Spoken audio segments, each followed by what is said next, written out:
आज का आदमी व्यर्थ में टेंशन लेता है, व्यर्थ में परेशान होता है। ये जिंदगी परेशान होने के लिए नहीं मिली, ये जिंदगी मस्त होकर के जीवन जीने के लिए मिली है। खूब बिंदास जियो, आनंद से जियो, प्रसन्न चित्त से जियो। जो हो रहा है उसे भगवत इच्छा मानकर चलते हो।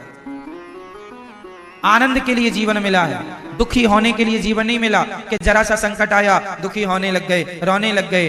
अरे जब अच्छा समय आता है आदमी का तो वो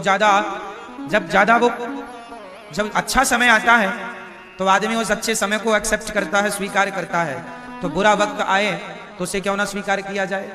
इसलिए हर समय को भगवान की कृपा मानकर, भगवान का प्रसाद मानकर उसे स्वीकार करना चाहिए। तो अब बताओ, आप और हम लोग क्या करते हैं? आप कितने लोगों का पेट भरते हैं बताओ भैया? कितने लोगों का पेट भरते हैं आप लोग? 2 लोगों का, 4 लोगों का, 10 लोगों का? बताओ मैया, ओ मेरी माँ, आप कितने लोगों का पेट भरती हो मैया? आपसे पूछ रहे हैं जो थोड़ी देर पहले आपने जमाई ली है।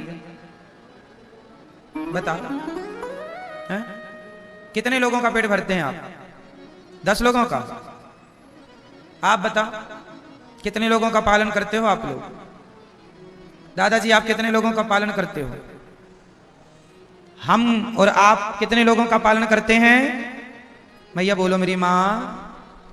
किसी का भी नहीं। सबके पालनहार कौन है? भगवान। इससे क्या सिद्ध हुआ? हम जन्म क्यों लिए हैं? हम भगवान को प्राप्त करने के लिए, अच्छे काम करने के लिए, अच्छे विचारों को प्रकट करने के लिए, अच्छे रास्ते पर चलने के लिए हमारा जन्म हुआ है। पर हम लोग बुरे रास्ते पर चलते हैं, बुरे काम करते हैं। अच्छे काम करो, अच्छे रास्ते पर चलो और आनंद से जीवन जीते रहो, जीते रहो, जीते रहो, जीते रहो। ये ना सोचा जाए कि हम तुम्हें पाल रहे हैं, हम तुम्हें खिला रहे हैं। कोई किसी को नहीं खिलाता।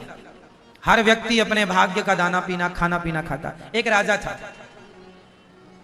एक राजा ने एक मक्के का दाना लिया, मक्के का एक दाना लिया और दाना लेकर के अपने गुरुजी से बोला। राजा सिंहासन पर बैठ के भरी सभा में राजा ने कहा, गुरुजी बताइए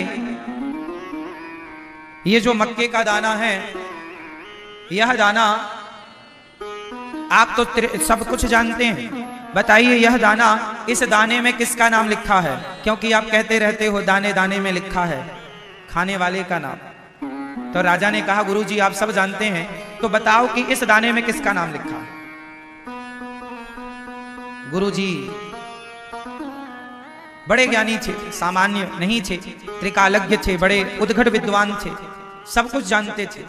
उन्होंने कहा, राजन इस दाने में वो कबूतर बैठा है, उस कबूतर का नाम लिखा है। राजा बड़ी जोर से हंसा, गुरुजी आज आपकी बात झूठी हो जाएगी, कबूतर खा ही नहीं सकता इसे, क्योंकि ये मेरे हाथ में है, मैं खाऊंगा और मैं खाऊंगा तो आपकी बात झूठी हो जाएगी। राजा बोले, आपकी बात झूठी हो जाएगी आज। गुरुजी ने कहा, बेटा दाने दाने में लिखा है खाने वाले का नाम, यदि इस दाने में उस कबूतर का नाम लिखा है तो वो कबूतर ही खाएगा। राजा जोर से हंसा और हंसते हंसते उसने दाना अपने मुंह में डाल दिया। जब मुंह में डाला तो वो हंसने के कारण वो दाना जाकर के उसके यहां गले में फंस गया। फंस जाता ना कई बार भोजन हम लोगों के यहां, फिर कई बार फिर जल्दी से पानी पीना पड़ता है खाने के तुरंत बाद, तब को लगता है कि हाँ अंदर गया नहीं, गले में रह जाता। तो राजा हंसने के कारण वो दाना खा लिया और गले में फंस गया। अब फंस गया, वो चिल्लाने लगा, ये वो चिल्लाने लगा।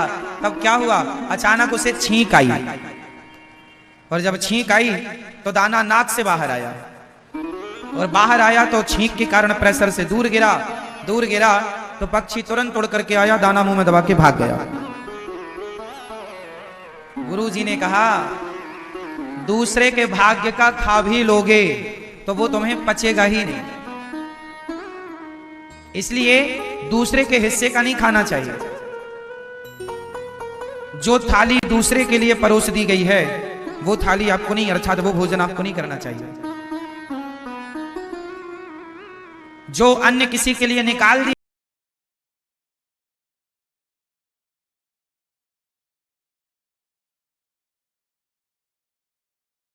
जिसके लिए निकाल दिया है वो उस तक पहुंचाओ, वो ना मिले तो गाय को खिला दो, कुत्ते को खिला दो, उसके हक का ना खाओ।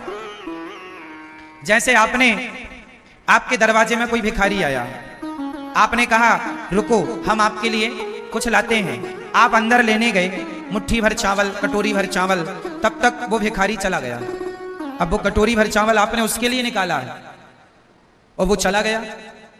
अब उस चावल का क्या करेंगे? उस चावल को अब घर में अंदर ले जाके वहां मत डाल दो जहां से लाए हो। अब वो किसी के हक का निकल गया, वो किसी के नाम से निकल गया। अब क्या करना चाहिए? अब उस चावल को वो चला गया जिसको देना था, तो या फिर किसी दूसरे को दो, कोई दूसरा भिखारी आ जाए तो उसे दे दो, या गाय को दे दो, या कुत्ते को दे दो, या पक्षियों को दे दो, पर उसे आप ना ग्रहण करो। पैसे भी किसी के नाम के निकल गए तो आप उससे दीजिए, अब उससे अपना काम ना करिएगा, क्योंकि हम सब लोग अपने हक का खाएं, किसी और के हक का ना खाएं। इसलिए कहा करता हूं कि हम और आप पालनहार नहीं हैं, हम और आप किसी का पेट भरने वाले नहीं हैं, सबके पालनहार भगवान हैं। कितना हमारे पास जो धन है उसमें भी कितनों का नाम लिखा है, ये ईश्वर ने पहले से तय कर रखा है। इसलिए ये दास अनिरुद्ध, ये गौरी गोपाल जी की रसोई में उतने ही लोग आकर प्रसाद पाते हैं जिन जिन के नाम का यहाँ दाना पानी है। तो ये आपके भाग्य का ही आप लोग खा रहे हैं, ये आप ही खा रहे हैं आपके भाग्य का। इसलिए कोई किसी को नहीं खिलाता, कोई किसी को नहीं देता, भगवान ही सबको देने वाले हैं। इसलिए दाता एक ही है, दाता एक राम, भिखारी सारी दुनिया, और राम एक देवता, पुजारी सारी। तो मैया पालनहार कौन है? करने कराने वाला कौन है? हम कौन हैं? हम कौन हैं? कुछ भी नहीं। हम कौन हैं? हम शून्य हैं। और राम जी भगवान जी कौन है? अंक। अच्छा बताओ, शून्य बड़ा कि अंक बड़ा? शून्य बड़ा कि अंक? जोर से। अंक। एक दिन शून्य को घमंड आ गया। शून्य ने कहा अंक से, अरे अंक, तुम तो एक एक चलते हो, हम 10 चलते हैं। तुम 1 कदम चलते हो, हम 10 कदम चलते हैं। तुमसे बड़े हम हैं, तुम्हारी कोई हैसियत नहीं है, अपनी हैसियत में रहा करो। अंक से कहा शून्य ने, क्योंकि 1 के पीछे शून्य लगा देने से क्या हो जाता है? 10। मतलब शून्य संख्या को 10 गुना बढ़ा देता है। सही है? 2 शून्य लग देने से संख्या हो जाती है 100। तो शून्य जो है संख्या को 10 गुना बढ़ाता है। तो शून्य ने कहा संख्या तुम्हारी कोई वैल्यू नहीं है, क्योंकि तुम 1 2 3 4 चलती हो 1 1 कदम, हम सीधा 10 कदम चलते हैं। तो अंक बोला, संख्या बोली, शून्य भाई साहब यदि आप बड़े हैं तो एक काम करो, फिर आप ही बैठो, हम चली। तो शून्य शून्य रह गए 5, आगे की संख्या हट गई। 5 शून्यों की भी वैल्यू तब है जब सामने संख्या हो। 2 शून्यों की भी वैल्यू तब है जब सामने अंक हो, संख्या हो।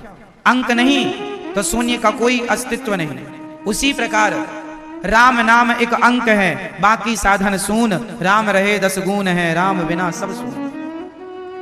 भगवान अंक है, हम सब शून्य हैं। यदि शून्य अंक से जुड़ा रहेगा तो शून्य की भी जय जयकार होती रहेगी।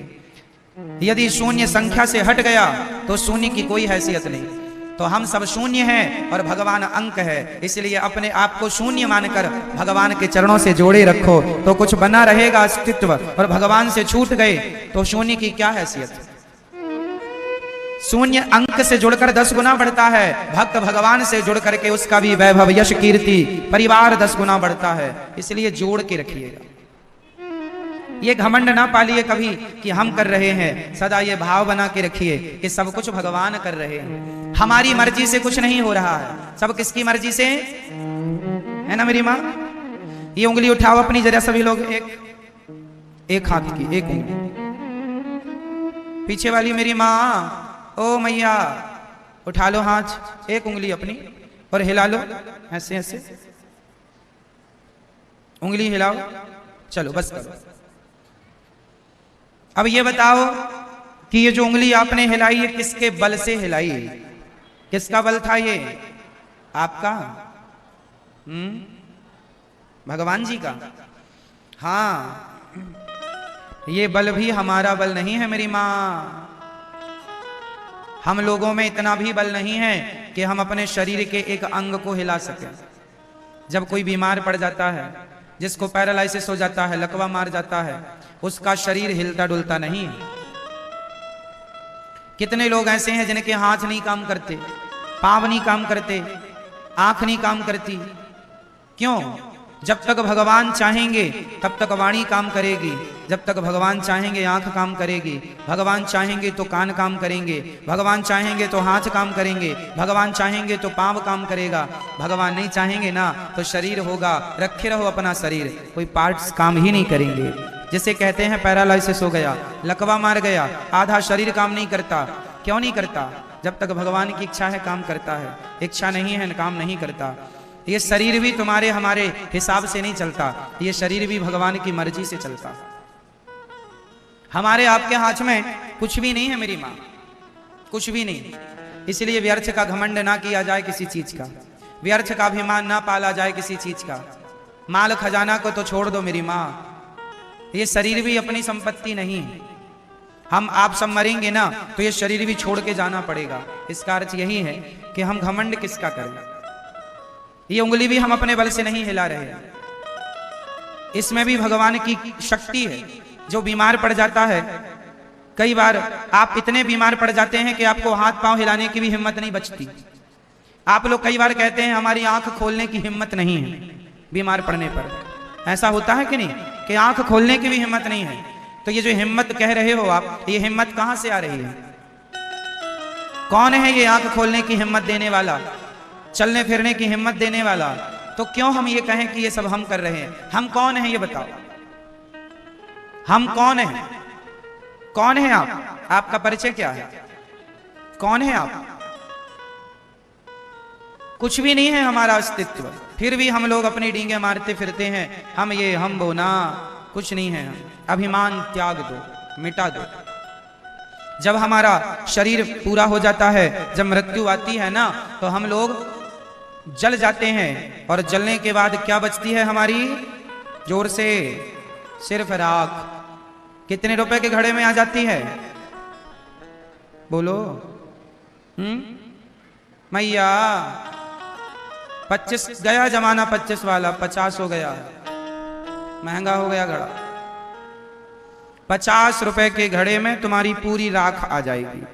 जो बड़ी बड़ी बातें करते थे, बड़ी गाड़ी बड़े बंगले का बड़ा रुतबा दिखाते थे, बड़ी अकड़ दिखाते थे, उड़ रही है तुम्हारी राख। 50 रुपए के घड़े में जाऊंगा और मेरे शरीर की राख जब तक उड़ उड़ के वो धूल का कण बिहारी जी के चरणों में जाकर चिपक जाएगा तो जीवन सार्थक हो जाएगा। राधे तेरे चरणों की गर धूल जो बन जाऊं। ये धूल है। आप हम एक दिन इसी धूल मिट्टी में मिल जाएंगे। आज नहीं कल, कल नहीं परसों, 2030 तक नहीं तो 2040 तक, 2040 तक नहीं तो 2050 तक, 2050 तक नहीं तो 2060 तक, 2060 तक नहीं तो 70, 80, 90 तक। और बताओ क्या बोल दें हम? पार करा दें 2000 को?